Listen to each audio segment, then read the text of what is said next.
Welcome back, Immigrant Nation. Another week, another new episode. The countdown to Christmas is just around the corner.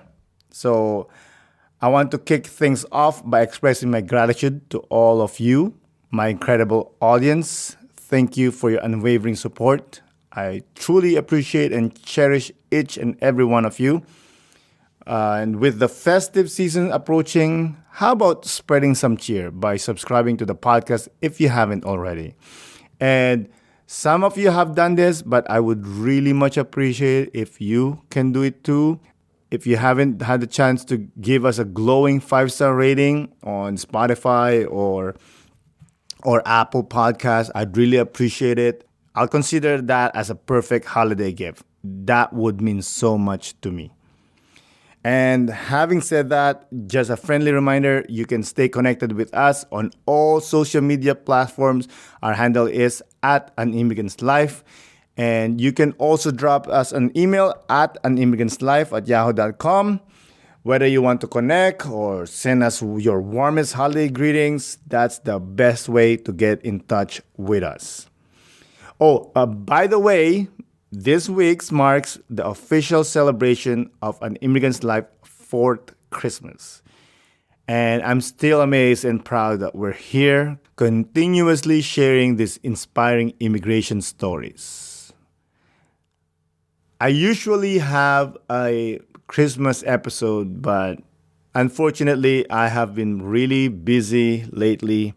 I have been coaching my 2 boys basketball team, and that takes up so much of my time. So I'm really sorry about that, but this amazing episode is still a great episode to listen to over the holidays or whenever you want to listen to it.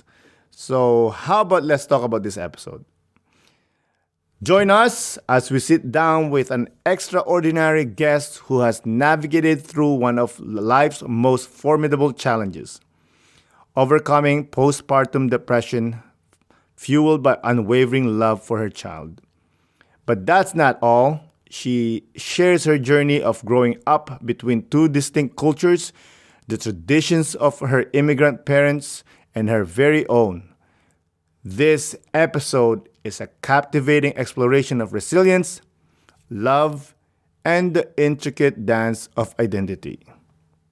So I think I've taken so much time already.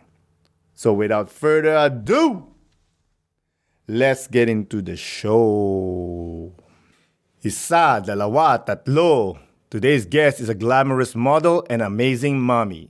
She'll allure you with her gorgeous smile and then show you how to teach the ABCs. Everyone, please welcome Monica Lam. Hello, everybody. Chumrip Suo and Akon for coming on the podcast. So, Before we start, why don't you tell the Immigrant Nation where they can reach you or if you want to promote anything? as of right now, there's really nothing for me to promote. But if anyone is interested, you can definitely reach me through my Instagram, which is Monica M. Lamb. Besides that's pretty much it. Awesome. I'm obsessed with names. Do you know what your last name means? Lamb. Honestly, I don't. But my mom says that she carried her last name obviously from her father. My grandfather is half Vietnamese, so my background is actually Cambodian Vietnamese. Are you from the South? I'm actually here from the States. I mean, sorry, like your family, your Yes. roots. So my mom's side, they're all from Cambodia. My Cambodia, Vietnam, and my father's side, they're all from Cambodia for the most part. Maybe different parts of China, even. I don't really know, honestly. But they're from my father grew up in Battambang, which is where I believe where the Angkor Wat is, and that's like northeast-ish of Cambodia. And my mom, she's from like the outside parts, or like the villages of some sort, right outside from Siem Reap. And I honestly don't really know too much about their background because they're they're refugees or were refugees at some point, and they came here to America to live the dream. And there are certain parts of their lives that they wanted to, just close and move on because of everything that went on with the war. So I respected that, and tried my best not to dabble too much into, whatever horrors that they might have experienced at that time. But that's the story of my culture, my background, and everything. Hmm. Where did you grow up? I grew up in Minnesota, and Minnesota. Minnesota. So I'm very familiar with the Canadian weather. Um, it's so funny because I was born in Massachusetts, and then somehow my parents just for some reason wanted to go to Minnesota, and I grew up there for 3/4 of my life, and then I ended up coming here to New Jersey. Um, but Minnesota, yep. Minnesota. How was that experience as a, daughter of immigrants, brown, and living in the white world, literally? Surprisingly, it's not what it would probably look like today. Where I grew up in Rochester, Minnesota, it was a very good mix of all these different ethnicities. So I didn't feel like I was being singled out or anything like that, especially by the color of my skin. So in the town I grew up in, there's a very large Cambodian community, but there is also a mixture of Vietnamese, Thai, um, very small community of Chinese from what I remember. There were also some, different African descents and everything like that. So it was a very good mixing pot until I moved into the Twin Cities, where I lived in the suburbs where it's predominantly white. And although, I lived in neighborhoods where it was mostly, white folks, everybody treated me like, as if I was just like any other normal person. Again, not like how it is in today's world or today's era, where we kind of have to be on our toes a little bit. But Minnesota's good. Minnesota's good. Besides its stupid weather, it's pretty good. Yeah, but what I gotta do? I mean, I heard Minnesota is like, you're right. I've heard so much about Minnesota. They're like the Canadians of US. Yes, yes. And the funny part that I kind of don't miss about Minnesota is that, so I never watched the movie Fargo, but every time somebody's like, "Oh, you're from Minnesota, so that means you're from Fargo," or like you sound like you're like, do you use the word "a" or all these other terminology and stuff? And I'm like, no, I don't. I don't say "a" after every single sentence. It's kind of like stereotyping Canadians in a way too.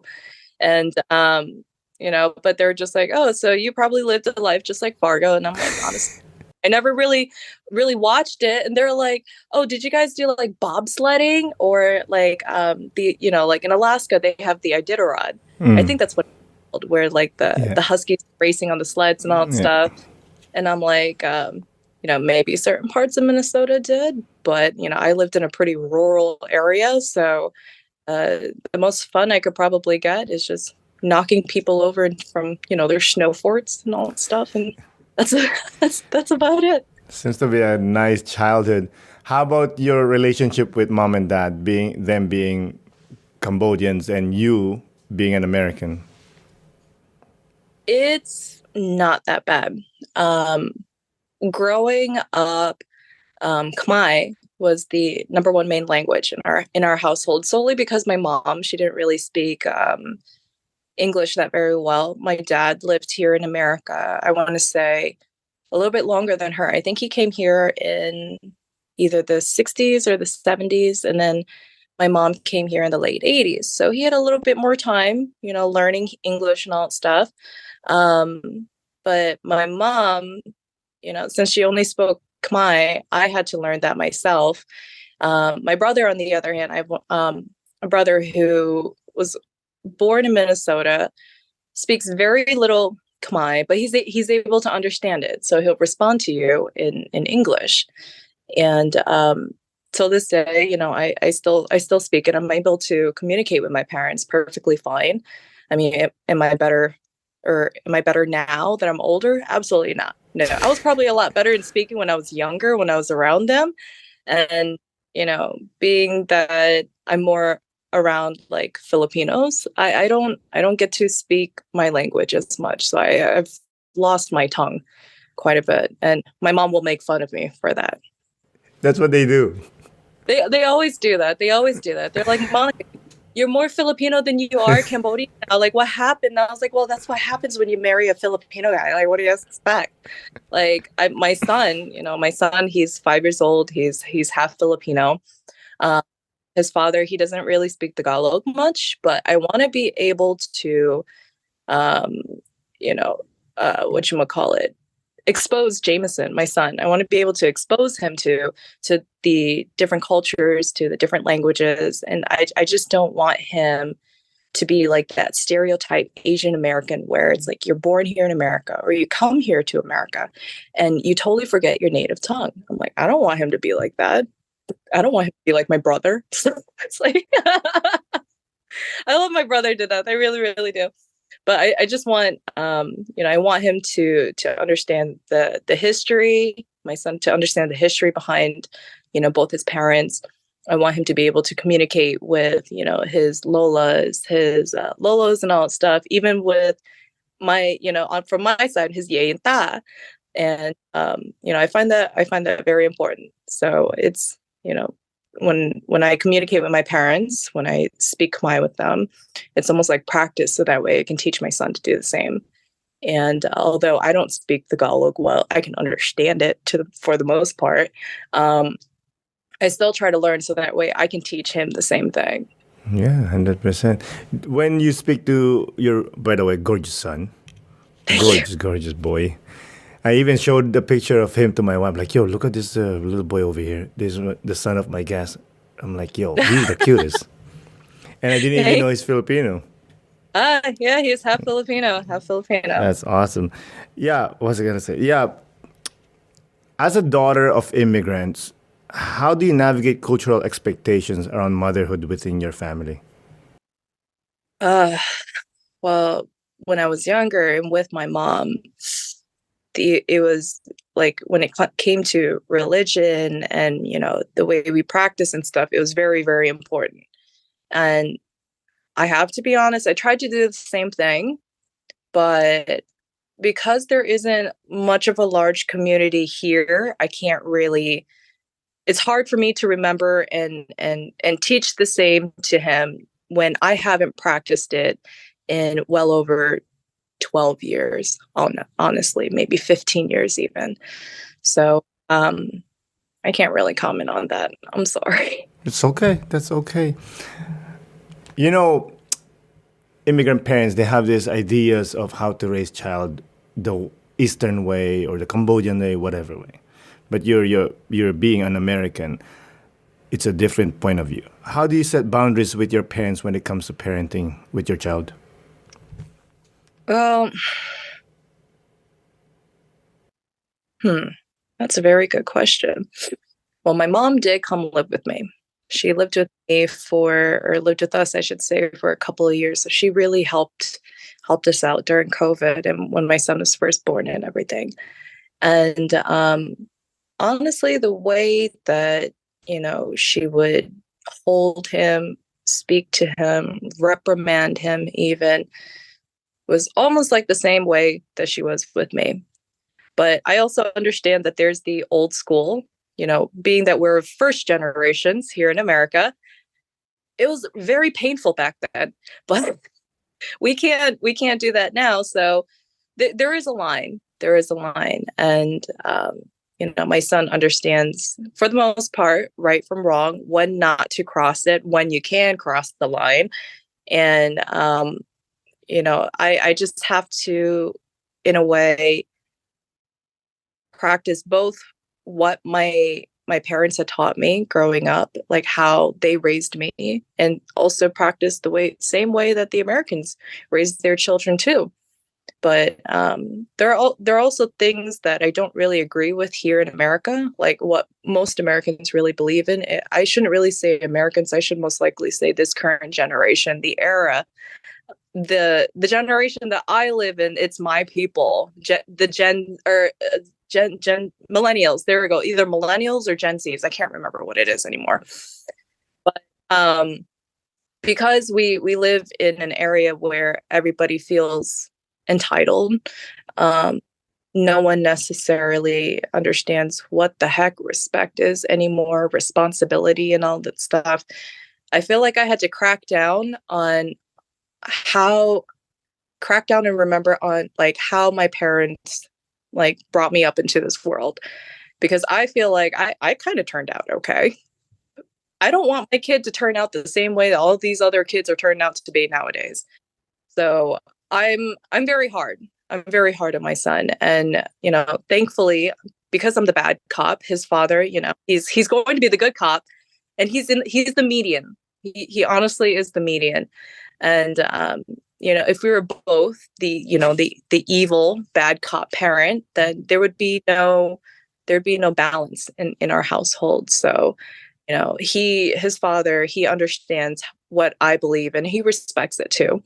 So he knows that I want to raise our son the same way that our parents raised us growing up. And he can be the good parent, the angel in the household. The Whenever fun one. yeah, the funny one, the fun one, because mom's always so mean. So he goes up to like, Daddy, mommy's being so mean. Can we let's play a video game or something? Let's hide from her because she's like being evil. So there are pros and cons to a lot of it, but I'd say, the old school way. I don't know if that answers the question or not, but the way that we grew up is probably a lot better than today. Mm-hmm. Yeah, me too. I mean, that's how I approach parenthood too. That you have to find a balance, but you also have to make them credible for things that they do or they decide. Absolutely. Absolutely. A lot of when I first gave birth to my son, there were a lot of articles that I would read into talking about, parenthood and people's different point of views of opinions and everything like that. And I came to a conclusion that I am not going to coddle my child. If I coddle my child, he's going to think that he's going to be given everything in the world. I will give him everything, everything that he deserves, everything that I never had, everything that I can give him. But I also want him to understand that if he were to do something wrong, he has to pull up his big boy pants and accept defeat. He has to accept what exactly he did wrong. Because, I tell him every day, one day when you get older, whether you are being approached by a police officer, whether you attempt to steal something, whether you hurt somebody, we're not going to be there. We are most likely not going to be there physically to help you right away. So you have to find a way to get yourself out of the situation, in a very positive way, and just do your best to not do, those bad things. And yeah. Yeah, that's what I've been teaching my kids too. Like, yes, you're Canadian, but you still brown. Oh yeah. I have to say that where we live right now, I'm kind of happy in a way, only because we lived in an area that's predominantly brown. So my son will blend in. But prior to him walking into kindergarten, he was going to I had sent him to an all Catholic, what do you call it? Like a Catholic private school, preschool of some sort. There was a very good mix. But the township that the school was in was, for the most part, I noticed that they were white. And being that he was only 3-4 years old, I couldn't really have that conversation with him back then because I knew he wasn't going to understand anything. So in the recent days, I had to tell him, I'm like, baby, like, Jamie, you have to understand that you are a person of color. If you look at your skin, you don't look like a sheet of printing paper. You're not white. So there are things that we can and we can't do. And being that you are a boy, one day when you grow up, be it now or even later, you have to watch out for what you say, what you do, because people will judge you by the color of your skin. They will judge you the fact that you are a boy, not a girl, or whatever you want to consider yourself nowadays. And it's like, you just really have to be mindful of these things. And he goes, why? Why? And I was like, if you're a boy and one day when you get older, if a girl likes you, let's say you don't like her back, she could make up a lie and you could be in a whole lot of trouble. That's the difficult part that I'm like trying to understand. And my coworkers are a lot older than I am. Their kids are about my age, in their 20s. And they tell me all their worries and everything about their sons and stuff. And I'm like, man, I never even thought to consider what I may be worried of, what I could be thinking of 10 years from now when my son's 15, entering high school. I see my significant other's nephews and everything like that. And I'm like, you guys, this generation, you have it hard, nephew. You, being that you are a boy, you're in high school, social media has turned into a totally different world than what it was back then. You have to be very careful with who you associate yourself with. And I remind my son of that.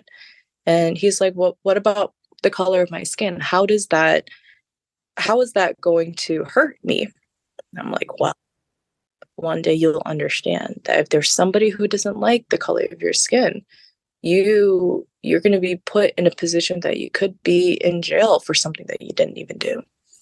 But of course, I'm going to have to explain it in a way that he couldn't understand. And I'm pretty sure he probably forgot about it. But that's, being that's our job as the parent, we're going to have to just like keep reminding them as years come and everything. Yeah. Well, they're really the reason why they're mad is because we're perfectly tanned. Mm-hmm. I agree. I see some folks, I see some folks who are, sometimes I think to myself, oh man, I wish I didn't have to tan like this. And then I look at some people, they're like, oh, I wish I was as tan as you.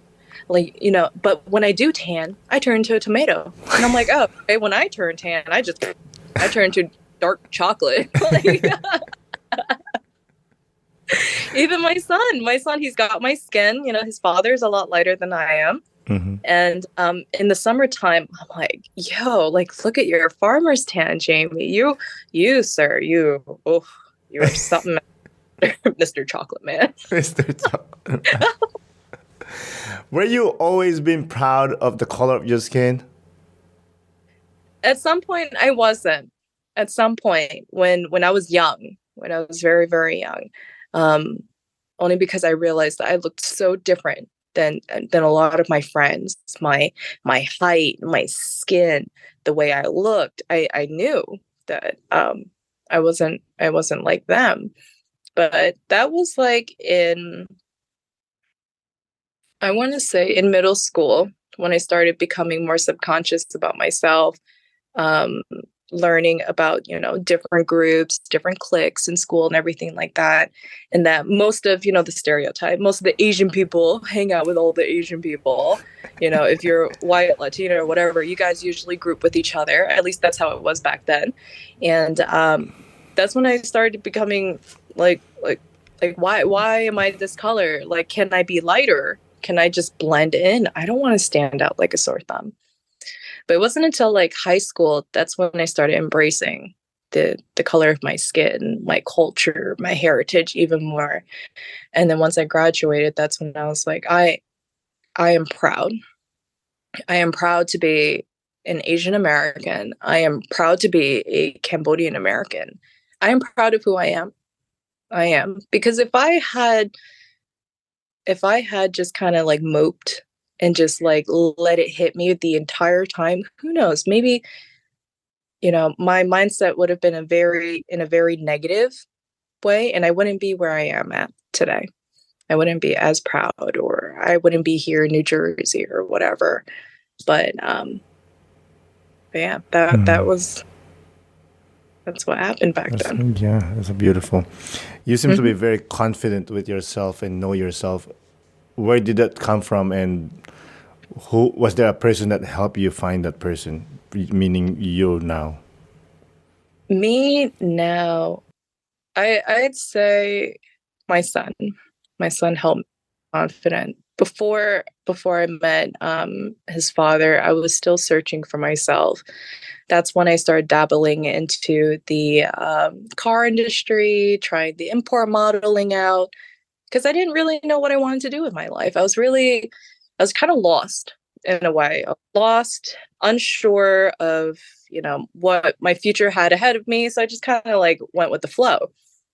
And when I started becoming a little bit more outgoing, meeting different people in different professions and everything like that, that's when I start to kind of see like, all right, now's now's really the time for you to kind of group yourself together, because you just can't keep falling back, not knowing what to do in life, because by the time I hit my 30s or 40s, I don't want to be stagnant. I don't want to plateau, with the mindset of where I was back when I was 20, 21. And then when I met my boyfriend, when I met my son's father, that's when things changed. It's like we both knew we wanted to have a child, and when I had my son, that's when I put my foot down with the with my personality and everything, because I can't raise somebody. I can't teach somebody what to do if I have zero confidence in myself. If I feel shitty about myself, how do you expect to uplift someone else when they are down? If you have zero confidence, if you are zero, like very low self-esteem, how do you expect to teach somebody or make them happy with a very fake smile on your face? So, and then also being that I work in law, I work with a lot of people who speak a specific way. A lot of my clientele, or my boss's clientele, I should say, they all work in a variety of different fields, of like government jobs. So I have to speak a certain way. I have to sound a certain way. And in a way, I also relay all that to my son, because I want him to understand, I am serious. I'm not messing around. If I'm going to ask you to do something, you have to do it right away. Otherwise, you're going to have to turn back around and not have to ask me all these things. And being that I picked up the career path that I did, it really did also help me out finding myself, learning how to, um, whatchamacallit, like bring up a child in this current day and age. And also being open-minded about the world, politics, finances, just like all the issues that are currently going around are happening. What's your biggest fear in raising your child? Failure. Failure. I would say most parents would be scared or fearful for failure, that you did something wrong. You didn't do the right thing at some point in time when they were young, to raise an adult who might have done something bad. But I have, again, I have to keep, or even we both have to keep like an open mind about these things, that we can't just be thinking about what we could be scared of later on in future. We have to think about what we need to do now to prevent what could happen in the future. And I understand, there's a lot of stuff that we don't necessarily have control of. And besides the current day, current time and issues and all that stuff. And all we can do is just, do our best, do our best. And I try to remind myself every single day that, you're doing the best that you can. You're doing a good job. You are not failing. You haven't, just don't give up. The moment you give up, he will see it. And you don't want to show your child that, you're broken, that you're weak, because you want him to grow up to be strong, strong minded, strong willed. Um, large imagination and everything like that. I don't want him to have a closed mind or everything. All right. 100%. I do trying to do the same thing as well. Let's change topic a little bit. Your modeling you mentioned earlier. How did you get into that? I mean, forget about the beautiful face. How did you get into that? Well, first things first, I'm no longer modeling anymore. But I originally, well, when I first moved to New Jersey, I moved here knowing nobody. I moved here having zero confidence in myself, low self-esteem, everything you name it. So I wanted to do something that would, get me out of like that closed bubble, something that I've never done before, something that I would be embarrassed of, but also be able to overcome that fear of embarrassment. So I remember when I was young, I used to watch a lot of like the Too Fast, Too Furious, Fast and Furious, whatever. And this is when, I'm not saying Hot Important Nights is no longer big anymore, but I'm just saying like in the early 2000s, it was huge. Hot Important Nights, early 2000s, it was huge. So those pictures always stuck to me, like in my head. Just the thought of like, when I become of age, when I'm an adult, I'm going to go to Hot Important Nights. I'm going to do my thing. I just want to be able to enjoy a show. Plus, my brother was really like into the cars and everything like that back then. And so when I moved out here, that's when I learned about Tuner Evolution. I first came to, or I went to go visit, I came to New Jersey and visiting, and I happened to see that Tuner Evolution or something like that had a show, and I was like, I gotta go. I have to go to check this out. I mean, it's not Hot Important Nights, but it's one of the bigger shows, off the East Coast or on the East Coast. So I got to check it out. So I went, and I was like, holy shit. This is what I've been wanting to do, ever since I was a kid. What I used to like, just to at least visit, wanting to do. I wanted to at least go to a car show once in my lifetime. There are some very cool cars. I never owned a rad car or anything like that in my entire lifetime. My boyfriend has, but, to me now it's just like a money pit. I'm like, whatever. But it is. But like, when I saw it, I was like, oh my God, I got to do this. I really have to do this. This is the only way I can get out of my bubble. I got to make new friends somehow. Like, how else would you make new friends? At the time, I was working in Philadelphia, 9 to 5. So it's like I had no time to myself except for my Saturday, Sundays. So I started to like solicit online. I reached out to the owner of Tuner Evolution. His name is Jay, he's also my son's godfather at the same time. Oh, that's sweet. And I reached out to Jay, and I was like, look, I got some of these pictures. They're not that great, but maybe do you have any room, in your model lounge or something like that, where I'd be able to, solicit, network, expose myself to, your type of world. He goes, yeah, sure, why not? And that's when I really started enjoying it. I met so many people through Tuner Evolution. And matter of fact, that's how I met my boyfriend. We met at a car show. But things never really hit it off until we went to a Panda Junction, I think it was, in Aberdeen, Maryland, a few years, like almost 6-7 years ago. And I'd say the car industry definitely changed my life. That's how I got into it, just out of pure curiosity and just wanting to meet new people, make new friends, rather than being cooped up in a house all day long, 7 days a week. Yeah.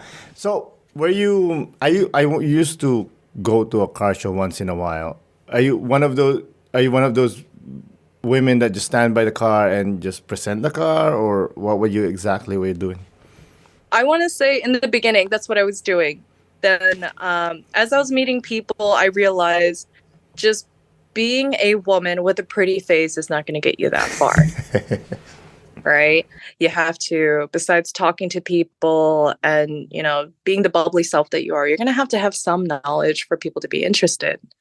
So, I did some of my research. So I now know a lot about like the older vehicles and stuff, and getting to know people, you start to know what they drive, how much time and effort they put in their cars. And then when you ask all these certain questions, that's when like all that information just gets implanted in your head. So whenever somebody does walk by, I would stand by a car. They're like, "Oh, do you know what kind of car that is?" I'm like, "Yeah, it's a Nissan Silvia S14 Coupe. I don't know exactly what's been inside or what has been done, but the owner's over there. If you want to go talk to him, go over there, because this is not my car." And but when I met my boyfriend, though, I learned about everything that he put into his car, to every unnecessary thing I didn't really need to know. But he drives a '92 Acura NSX. At the time, it was white, so I was like, it's just a white car.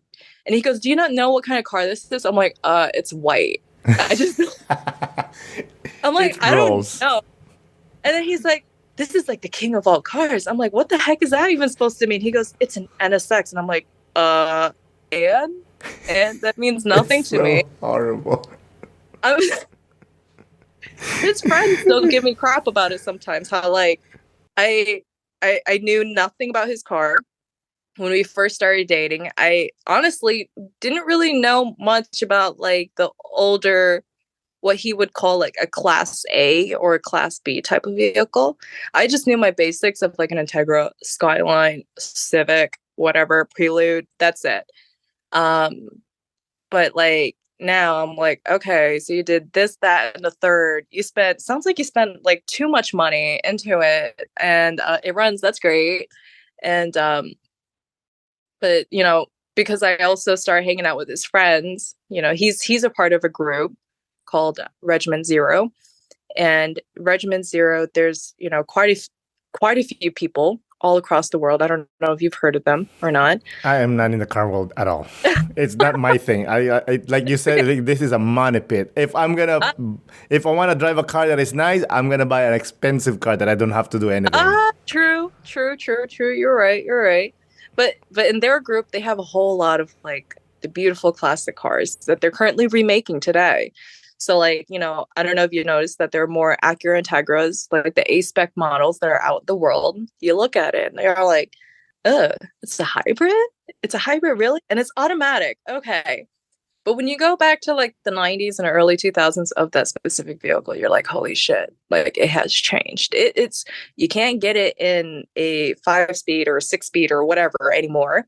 It doesn't look like it used to. It just looks like a futuristic robotic car to me. Like I'm just waiting for the day that those things start hovering all over the place and all that stuff.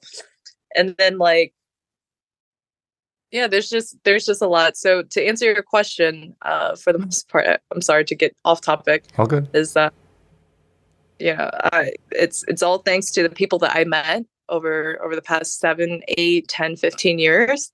Thanks to them, I accumulated a lot of knowledge. And when I was modeling, I was able to make that knowledge useful, so that way I could gain more, clients, more business relationships, or, anything along those lines. But a lot of it mostly was specifically just for networking, seeing what jobs I could pick up from time to time, because I wanted to turn a hobby into like just like some playtime, whether I get paid for it or not. I didn't really care. Great if I did. If I didn't, whatever. It's just that I was able to at least hang out and have some fun too. Yeah. During those time, did you experience some stereotyping or objectification as an Asian woman? Nope, nope, not at all. Surprisingly, I guess maybe it's because of like Tokyo Drift, or like the Fast and the Furious series. You see a lot of like Asian Americans or just like colored women in the car scene. So it was very easy in a way for me to get in. People for the most part were respectful or somewhat respectful.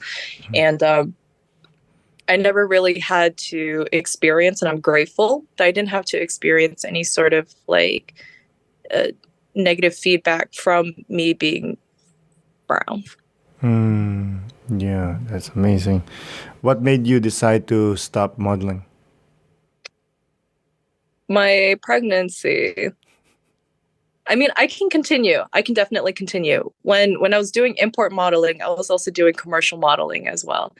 So I was with an agency. I traveled, all around the tri-state area between New York, Pennsylvania, and New Jersey for all these odd jobs that my agency sent me to.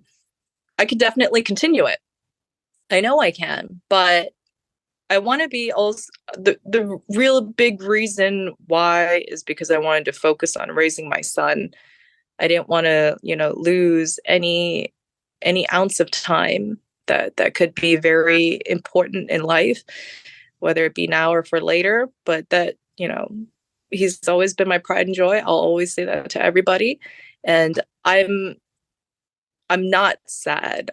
I don't regret giving up modeling only because I know I can always get back in at any time, any time. That's the type of career that it's unfortunately you're easily replaceable, and I learned that the hard way when I was contracted with a company where I was doing commercial ads for them, and I was doing like four jobs a week, and being that it was all the way in like the outskirts of Philadelphia, I lived here in New Jersey. It just made no sense for me driving 2.5 hours to do a 2-hour commercial and then also wait for makeup, what you call it, makeup, and then practicing and all stuff, driving another 2.5 hours back.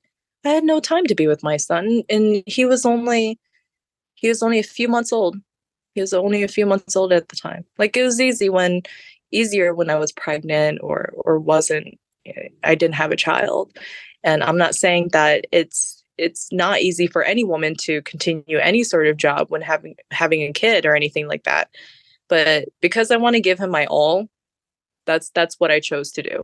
You have to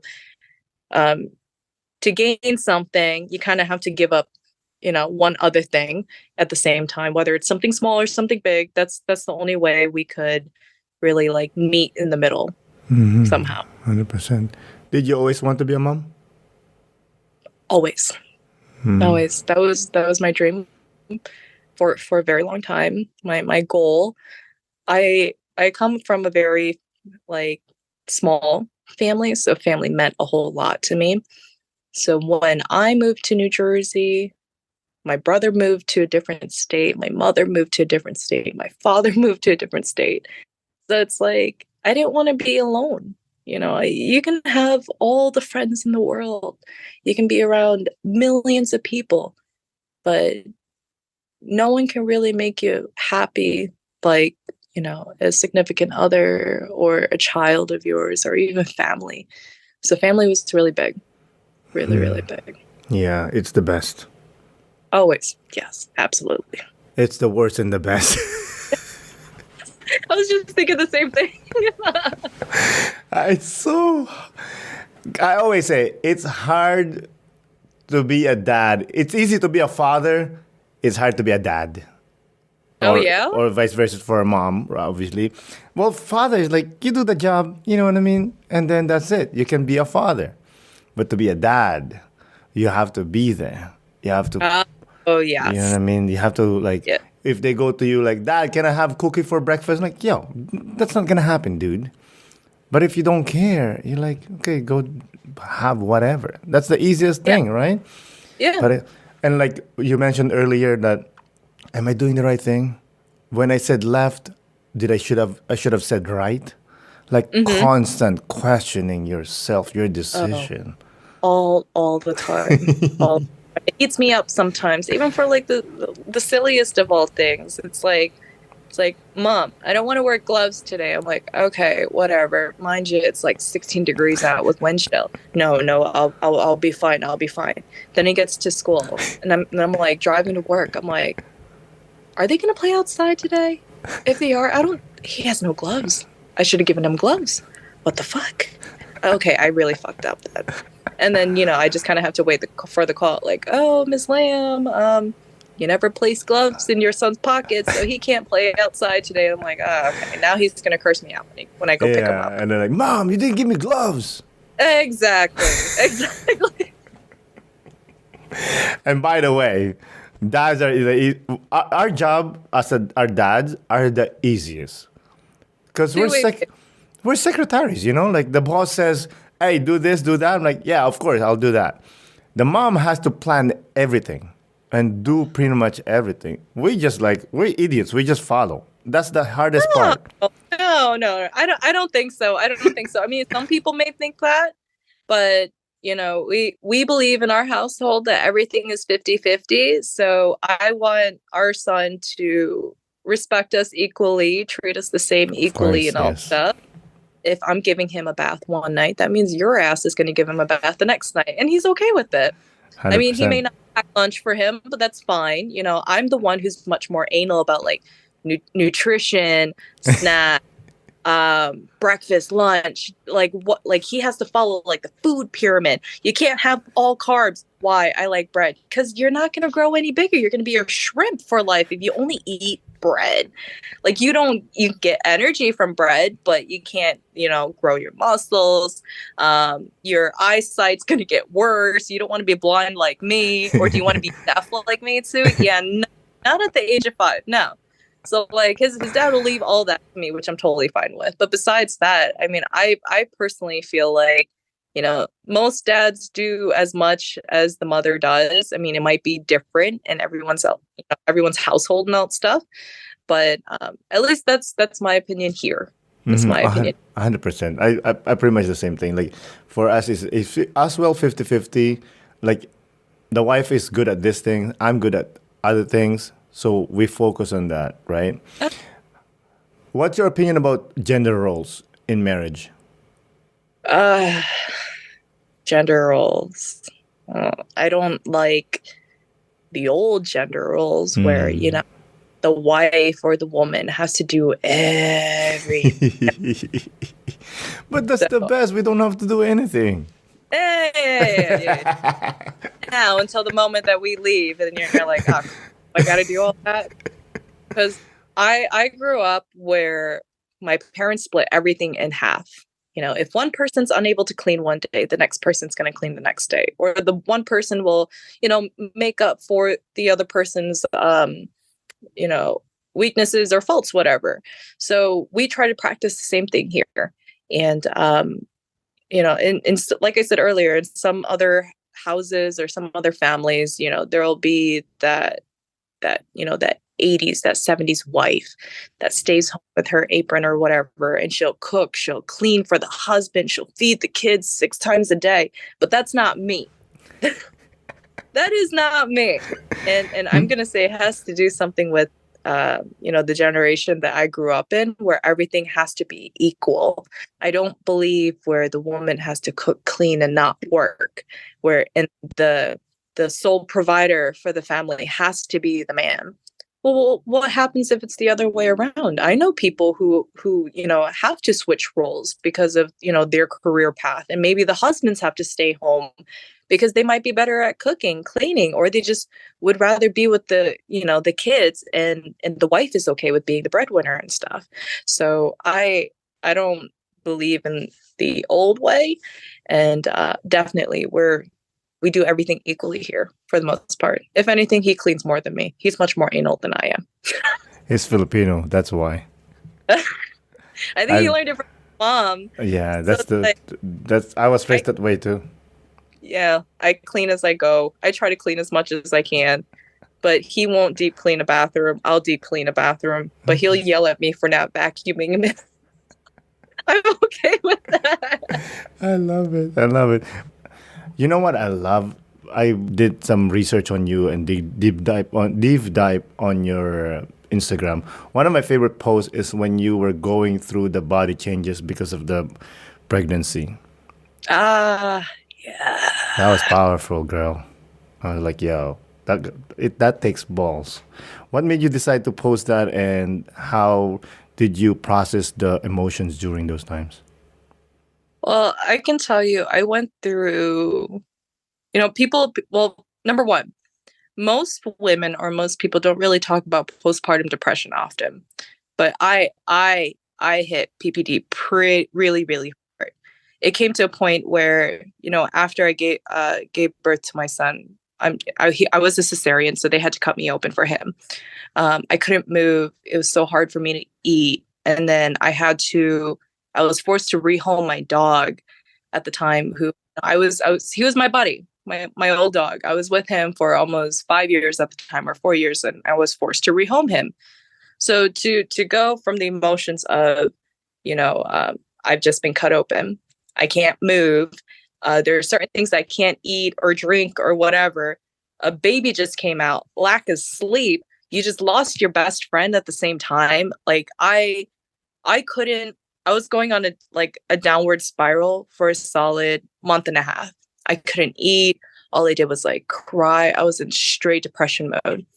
And then like one day, I think I just like woke up to my son, just like he just woke up perfectly fine, just cooing like most babies do at the age of like 1 or 2 months. And then like I looked at him and I was like, why am I doing this to myself? I mean, sure, it's sad that I lost my best friend and all that stuff. But here I am with a baby who's clueless to this world, who's also, I guess at that time, because they couldn't open their eyes, they're technically kind of blind in a way. You can't see, you have no idea what's going on. You've never heard my voice before, and you're just very new to the world. So I thought to myself, why am I being like this? I should have a much more, positive look in life. I should be much stronger than this, because I don't want him to feel sorry for me, to feel sorry that he came into this world, to this shitty world or whatever. And then that's when I started getting up and I started moving around. And because I was like almost bedridden for a little bit, I couldn't move from the from the what you call it, the cutting, or the opening or whatever, or cut. I forgot what it's called. Anyways, but I started moving, and then I had like complications, and I was scared that my insides were just going to ooze out. I just started moving, and I started doing things. And then one day I looked at myself in the mirror and I was like, man, I didn't look like this before. Besides me having a baby in my body right before all this stuff, like I tell some of my friends and my coworkers, before I met my boyfriend, I was, very active. I was at the gym almost 5 days a week. And to top that off, I was at my goal weight, the best weight I've ever been. I was 135 pounds, and I looked the best I've ever looked. And then when I gave birth, oh, I was 210 pounds. I gave 210? 210. I was 210. My doctor was like, "Oh, Monica, don't worry. I'm sure that was all baby weight." And I'm like, "All right, doc. So how much does my son weigh?" He's like, "Oh, he's 7'7". I was like, "You're an asshole. You're trying to tell me that I like after giving birth to my son, I was only 203. Something's wrong here, and this ain't all baby weight." So when I looked at myself in the mirror, I was like, I cannot believe I let myself go. My mom told me, she was like, you can't really be so hard on yourself, because at the end of the day, Marby, he's my boyfriend, he was trying to be thoughtful. He didn't want you to be on your feet all day after, being at work, to come home, to be on your feet again, cook for him, cook for yourself, 2 different meals, because you might have, different taste buds one day versus him. So he was being thoughtful of you. And, you're the one who had a big stomach. You were hungry. So you just kind of like took it all in. I'm like, you're right. So to kind of overcome that hump, I felt like I needed to do something. I wanted to face my fear of, body dysmorphia, of the way that social media once looked at me, and what they may look at me, or how they may look at me later on. So I made that post. I made that post, and there was I can't remember the company, but there was a brand that I had used at the time that really helped me out with my stretch marks, because that was the time when I didn't like my stretch marks. And then that's when I learned, your body went through so much from all this change of having a child and stuff. In a way, it's almost like your war scars, like your battle scars. I'm like, all right, there are some women who adjust to it, they love it. And there are some other women out there who don't really like their stretch marks. So when I posted that, that's when I told myself, I'm going to do better. I don't want to look like this anymore. My boyfriend didn't look at me like I didn't look like this when he first met me. No, if I did, he probably would have looked the other way. Yeah. No. I mean, not saying that he's like specific or anything like that, but a lot of people definitely would have looked at me or looked the other way if I had looked like this. So I did that in a way to kind of help motivate myself. Like, Monica, you cannot let yourself go. Whether you get back to pre-pregnancy weight or not, you're not going to let yourself go, because this post is going to remind you, it's going to help motivate you. It's going to help you move forward, take that step that you need. So that way you can reach that goal that you want, whether it's a short term or long term. This is what needs to be done. Mm-hmm. And what did you do to get that, to lose the weight and feel good again? Me, I had to change my diet. So no more like dinuguan, no more palabok. I had to like cut my diet. And then also my doctor at the time, I remember, he used to joke around. He's like, wow, Monica, when I was seeing my OB, he's like, you're gaining a lot of weight here. And I'm like, okay, how much am I gaining? He's like, anywhere between 5 and 10 pounds per week. And I'm like, oh, okay, that's a lot. Per week?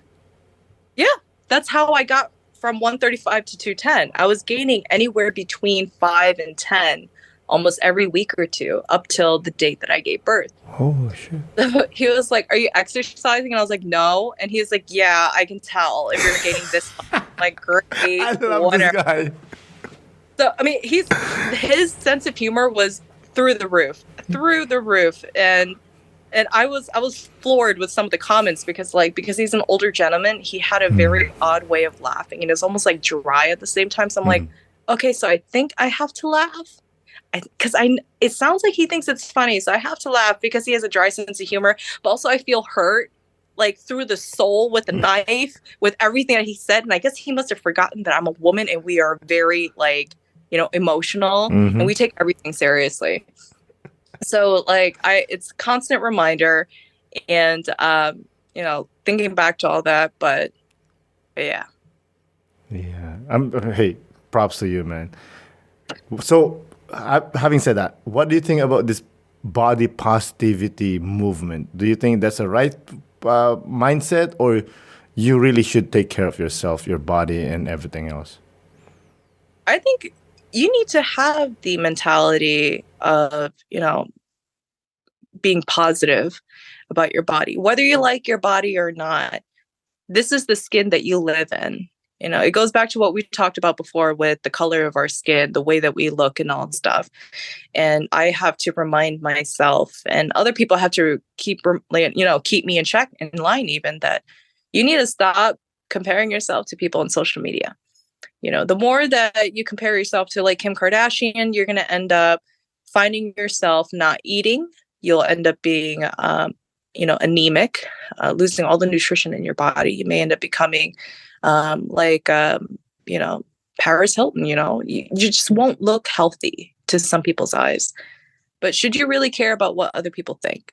No, I don't think so. You should really care about what you think about your own body and how you live in your own skin and stuff. So in order for you to move forward with, a healthy relationship with your body, accepting who you are and, what you look like, you need to have a healthy mind at the same time. If you're fogged or bogged down by whatever it is that's going on in your life, then you're going to end up thinking to yourself that you don't like yourself, you don't like your body, you don't like the way that you look, how you hold things and stuff. So you have to have, an open mind about things in life and how you see things and how you feel about things. So I really do believe that in order for you to, lead a healthy lifestyle, in order for you to really enjoy your time here in life right now, you have to have a positive mindset. That's amazing, man. I think we're there. I really do appreciate this time. I really enjoy it. But before we close out, do you have any last remark or anything you'd like to add? Mm, at this time, no. At this time, no. I do want to thank you for inviting me. I really Oh, do appreciate it. I didn't expect any of this, but yeah, thank you. Thank you. oh, you're welcome. And thank you so much for coming on the podcast too. Before we close out, do you want to say your Instagram again, just in case someone wanted to reach out to you? Sure, sure. My Instagram account is Monica M. Lamb. Excellent. Again, Monica, thank you so much for coming on the podcast. I really do appreciate it. All right. Thank you. Salamat. Ano naman. All Bye. right, bye. Again, Monica, thank you so much for coming on the podcast. I really do appreciate it. Thank you so much, my listeners, and happy holidays. Please be safe and enjoy. And I will see you guys later.